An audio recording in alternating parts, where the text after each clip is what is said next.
지금 파리의 최고급 주거지역 16구가 발칵 뒤집혔습니다. 파리 오페라단의 수석 발레리나 소피 마르탱이 자신의 호화로운 아파트를 매물로 내놓았기 때문인데요. 더 충격적인 건 그녀의 새로운 목적지였습니다. 한국 건설사가 지은 온돌 시스템 아파트로 이사를 결심한 것이죠. 전 30년간 파리의 고급 부동산을 중개해왔지만 이런 경우는 처음입니다. 부동산 전문가 피에르는 고개를 절레절레 흔들었어요. 시내의 멋진 아파트를 포기하고 교외의 온돌 아파트를 선택하다니 이해할 수가 없어요. 하지만 이는 시작에 불과했습니다. 소피의 선택 이후 파리 오페라단의 다른 무용수들도 하나둘씩 한국식 아파트에 관심을 보이기 시작했어요. 온돌 바닥에서 연습하면 컨디션이 완전히 달라져요. 소피의 말에 프랑스 상류층 사이에서 새로운 바람이 불기 시작한 것입니다. 곧 프랑스 언론에서도 이 신기한 현상을 다뤘죠. 파리의 귀족들이 선택한 새로운 주거문화 온돌의 매력에 빠진 프랑스 상류층. 이제는 한국식 온돌 아파트가 오히려 더 프리미엄 주거시설로 인식되고 있다고 하는데요. 지금부터 그 놀라운 이야기를 시작하겠습니다. 시청하시기 전에 좋아요와 구독 부탁드립니다. 안녕하세요. 저는 파리 오페라 발레단 소속 발레리나 소피 마르탱입니다. 저는 파리의 예술가 집안에서 태어났어요. 아버지는 늘 캠퍼스 앞에 앉아 계셨고 어머니는 피아노 앞에서 쇼팽의 선율을 들려주시곤 했죠. 그래서 어린 시절부터 예술의 향기 속에서 자랐습니다. 하지만 예술가의 삶이 늘 화려한 건 아니었어요. 우리 가족은 파리 외곽의 오래된 아파트에서 살았습니다. 19세기에 지어진 그 건물은 겨울이면 마치 냉장고 같았죠. 지금도 생생히 기억납니다. 창문을 열면 차가운 겨울 바람이 씩 하고 들어오던 소리, 벽지가 눅눅하게 젖어 군데군데 떨어져 나가던 모습, 그리고 아침이면 창문 유리에 하얗게 성에가 끼어있던 모습까지요. 소피 어서 일어나 학교 늦겠다.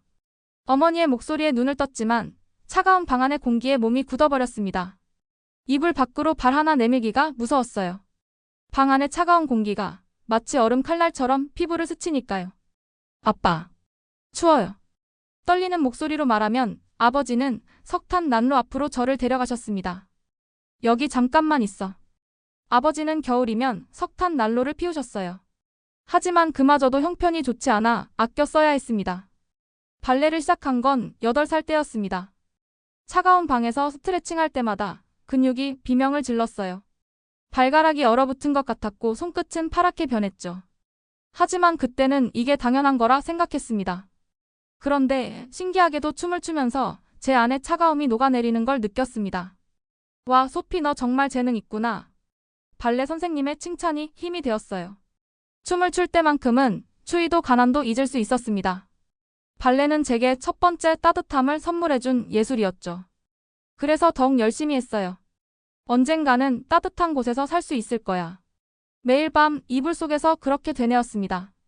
20살 그해 겨울 파리 오페라 발레단 오디션장 문을 두드렸어요. 떨리는 마음으로 춤을 추었죠. 그리고 기적처럼 주역 무용수가 되었습니다. 그때부터 제 인생이 완전히 달라졌어요. 세계 최고의 무대에서 춤을 추게 되었고 최고급 호텔 스위트룸이 제 집이 되었습니다. 이제 다시는 추운 밤을 보내지 않아도 돼. 호텔 방은 언제나 따뜻했고 욕실에는 온수가 넘쳤죠. 침대는 보송보송했고 카펫은 발걸음을 포근하게 감싸주었습니다. 공연이 끝나고 호텔로 돌아오면 늘 생각했습니다. 이제 내 인생에서 추위는 완전히 사라졌다고요. 더 이상 그 차가운 겨울 아침을 맞이하지 않아도 된다고요. 하지만 그건 제 착각이었죠. 돌이켜보면 그때의 저는 참 교만했던 것 같아요. 돈으로 살 수 있는 따뜻함이 전부라고 생각했으니까요. 세상에는 제가 알지 못하는 더 깊은 따뜻함이 있다는 걸 전혀 모르고 있었습니다. 호텔의 따뜻함은 인공적이었어요. 그때는 몰랐지만 그건 진정한 따뜻함이 아니었습니다. 삶이 호화로워질수록 제 마음속 어딘가가 점점 차가워지는 것 같았습니다. 소피, 오늘 너무 멋졌어요. 관객들의 찬사를 받으면서도 제 마음속 어딘가는 공허함이 자리 잡고 있었죠. 뭔가 빠져있다는 느낌, 그건 나중에서야 알게 된 진정한 따뜻함이었습니다. 그때는 몰랐죠. 머지않아 제 인생을 바꿔놓을 특별한 만남이 기다리고 있다는 것을요. 파리에서의 화려한 일상이 무르익어갈 때였습니다. 파리 오페라 하우스 분장실에서 화장을 고치던 중이었죠. 매니저 피에르가 들뜬 목소리로 제게 다가왔어요. 한국에서 특별 공연 제안이 왔어요. 서울의 세종문화회관에서 3주간 공연하는 거예요.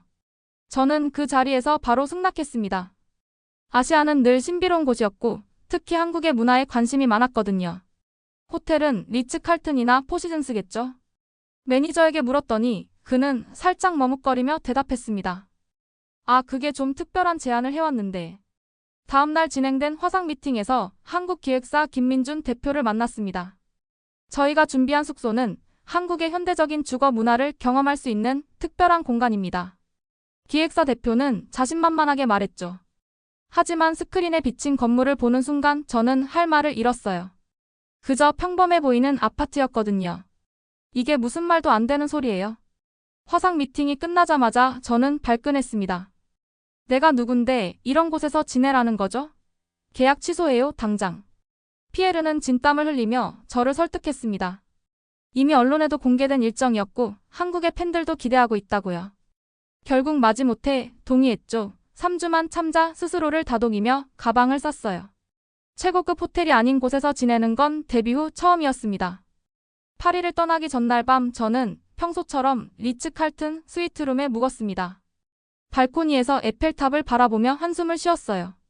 이제 한동안 이런 뷰는 못 보겠네. 한숨을 쉬며 침대에 누웠죠. 호텔 매니저는 제게 작별 인사를 하며 걱정스러운 목소리로 말했습니다. 소피, 그곳에서도 편히 지내시길 바랍니다. 비행기 안에서도 내내 불안했어요. 한국의 숙소에 대한 걱정으로 잠도 제대로 못 잤습니다. 화장실은 제대로 있을까? 난방은 괜찮을까? 온갖 걱정이 머릿속을 채웠죠. 비행기 창밖으로 보이는 구름들도 왠지 불길해 보였어요. 하지만 저는 인천공항에서부터 당황했습니다. 머릿속에 그리던 동양의 후진국 이미지가 산산조각 났거든요. 마치 우주선 내부 같은 인천공항의 모습에 말을 잃었습니다. 반짝이는 유리와 철골 구조물 사이로 쏟아지는 자연광, 질서 정연하게 움직이는 수많은 사람들.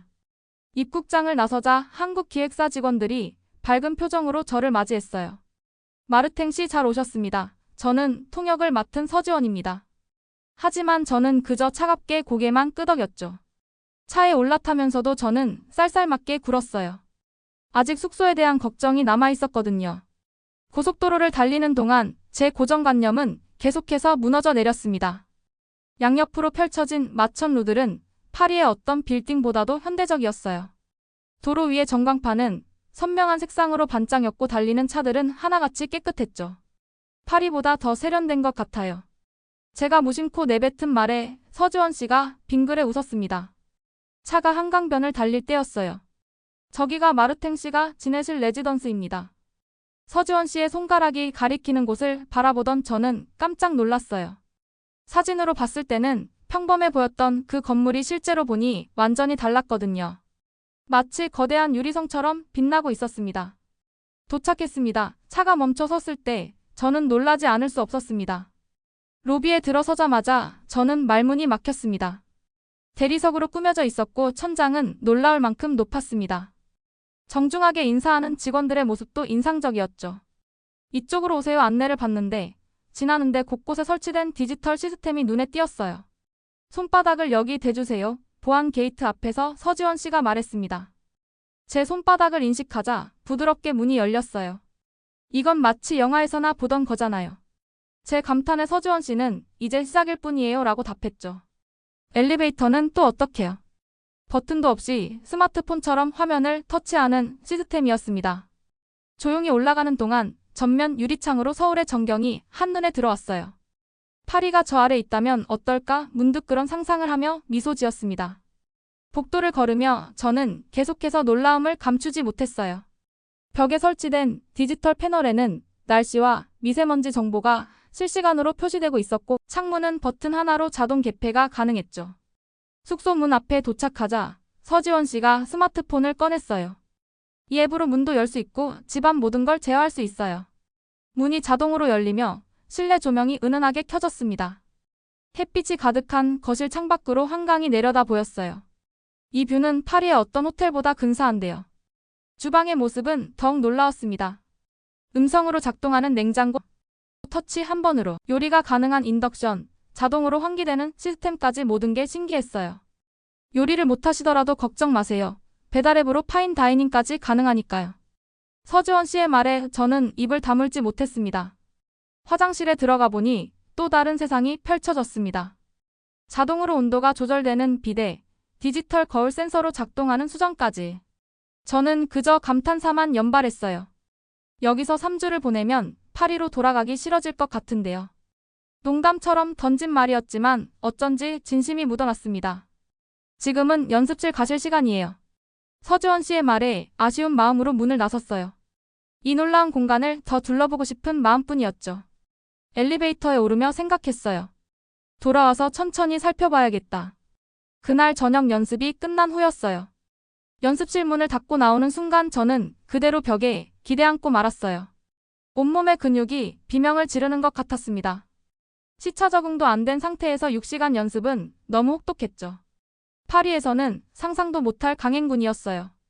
뜨거운 샤워만을 생각하며 현관문 앞에서 스마트폰으로 문을 열었습니다. 아, 신발을 벗으셔야 해요. 서지원 씨가 급하게 말했습니다.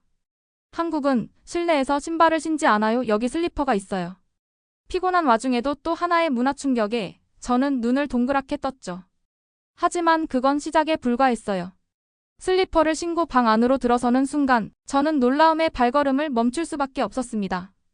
발바닥을 통해 전해지는 따뜻함이 신기했습니다. 마치 누군가가 바닥을 따뜻하게 데워둔 것처럼 포근했어요.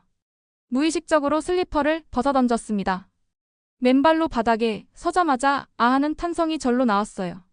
마치 봄날의 햇살을 밟는 것 같은 따뜻함이 발바닥을 통해 전해져 왔거든요. 파리의 차가운 대리석 바닥에 익숙했던 제 발은 이런 감각을 처음 느꼈습니다.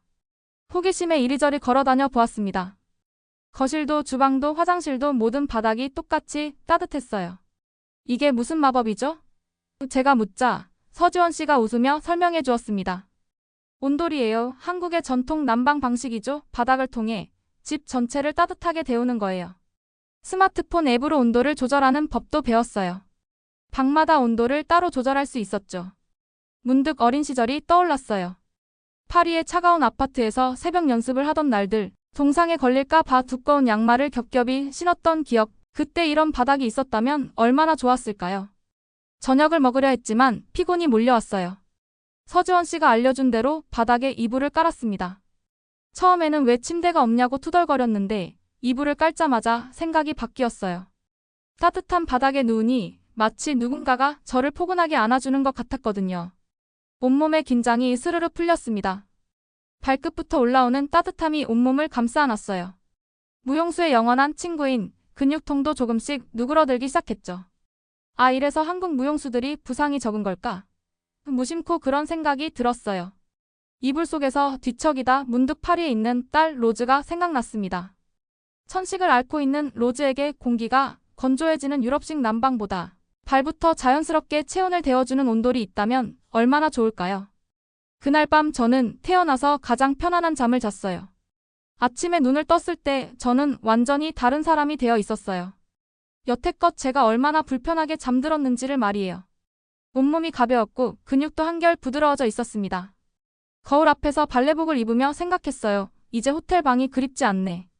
연습실로 가기 전 마지막으로 방을 둘러보았어요. 소피, 너 오늘 뭔가 달라 보여. 파트너를 맡은 한국 무용수 민재가 놀란 눈으로 바라봤어요. 그러게요, 발이 훨씬 부드럽게 움직이네요. 안무가도 제 동작을 유심히 보며 말했습니다. 사실 저도 놀란 참이었어요. 아침에 일어났을 때부터 달랐거든요. 평소라면 뻣뻣한 근육을 풀어주느라 한참 동안 스트레칭을 해야 했는데 오늘은 몸이 이미 준비된 것처럼 부드럽게 움직였습니다. 비결이 뭐예요? 휴식 시간에 민재가 커피를 건네며 물었죠. 사실 온돌 때문인 것 같아요. 제 대답에 민재가 박장대소를 터뜨렸습니다. 아, 맞다. 마르탱 씨는 처음이시겠구나. 저도 외국 나가면 그게 제일 그리워요. 대체 온돌이 뭐길래 이렇게 달라질 수 있는 건지 궁금증이 폭발했어요. 더 자세히 물어보니 민재가 설명해 주었어죠. 온돌은 단순히 바닥을 데우는 게 아니에요.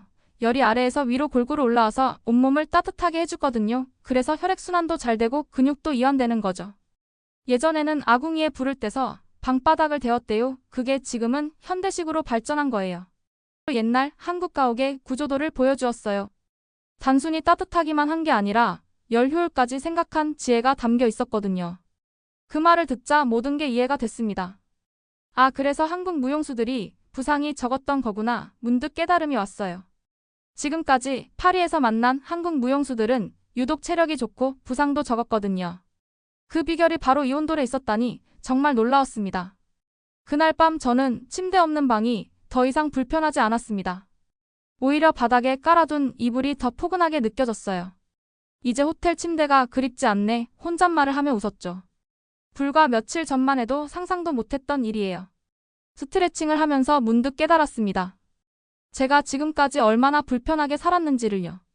차가운 바닥에서 연습하느라 근육은 항상 긴장되어 있었고 아침이면 온몸이 뻣뻣했었죠. 하지만 지금은 달라요. 온몸이 이렇게 가벼운 건 처음이에요. 빈센트, 제발 난방 좀 더 틀어줘요. 파리 오페라 하우스 분장실에서 저는 떨고 있었어요. 한국에서 돌아온 지 일주일, 파리의 겨울은 그 어느 때보다 춥게 느껴졌습니다. 빈센트는 어리둥절한 표정으로 대답했죠. 소피 벌써 28도예요. 더 이상은 안 돼요. 몸을 웅크린 채 거울 앞에서 메이크업을 시작했어요. 붓이 자꾸 손에서 미끄러졌죠. 이상하네, 이렇게 추웠나. 공연이 시작되기 전 연습실에서 준비 운동을 했습니다. 차가운 바닥 때문에 근육이 좀처럼 풀리지 않았어요. 아, 온돌 바닥이었다면 스트레칭을 하면서 한국의 숙소가 떠올랐죠. 그곳에서는 준비 운동이 거의 필요 없었거든요. 몸이 이미 충분히 이완되어 있었으니까요.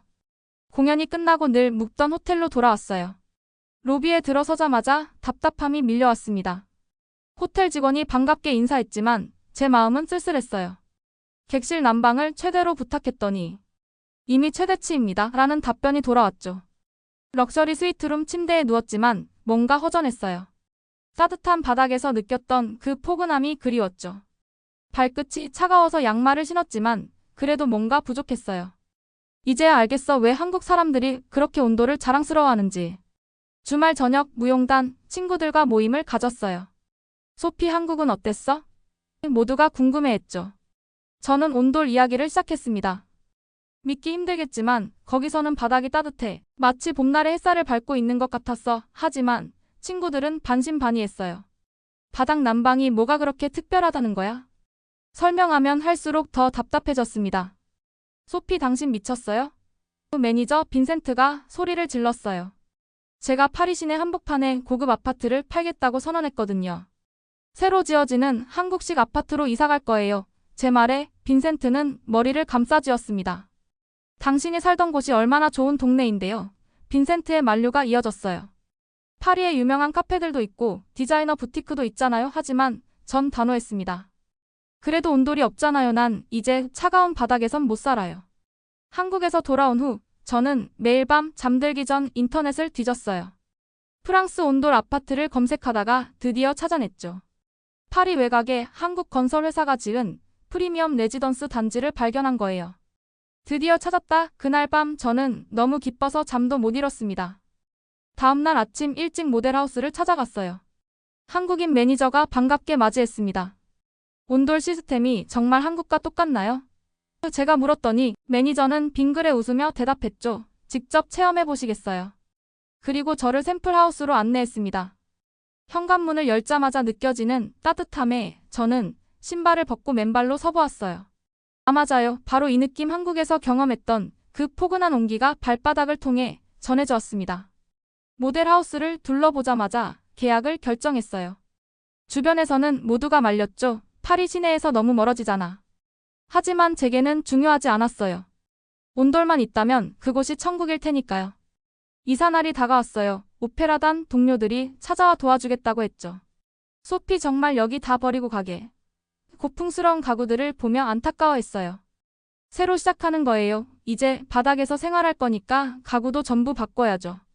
짐을 옮기는 날 비가 내렸어요. 하지만 이상하게도 기분이 좋았습니다. 이 비가 저의 새로운 시작을 축복해주는 것 같아요.